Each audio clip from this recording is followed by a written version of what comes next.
ఇక ముందు కూడా పుట్టేవాళ్ళు ప్రభు రాకడ వరకు ఎంతమంది అయితే మరణిస్తున్నారో వారెవ్వరూ కూడా నరకానికి వెళ్ళకూడదని అందరి కోసం ఆయన ఏం చేశాడంటే సిలువలో మరణించాడు. అందరి మరణాలు ఆయన మీద మోసుకున్నాడు. ఆయన ఒక్కడే మరణించి మనందరి కోసం ఆ సిలువలో మరణించి రక్తం కార్చాడు. ఆయన సమాధి చేయబడ్డాడు. సమాధి చేయబడిన తర్వాత మళ్ళీ ఏమయ్యాడు తెలుసా?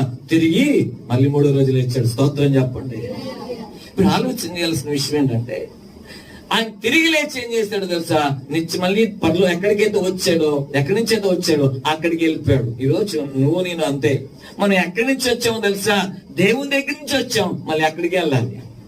మరి అక్కడికి వెళ్ళాలి అంటే అర్థం చేసుకోవాలి, నువ్వు ఆయన రక్తం చేత కడగబడాలిగా. ఆయన రక్తం చేత కడగబడితేనే, ఎందుకంటే పాపం పరిహరించబడాలంటే పరిశుద్ధంగా రక్తం చిందించబడాలి. యేసు రక్తం ప్రతి పాపము నుండి మనలను పవిత్రులుగా చేయనని వాక్యం చదివిస్తుంది.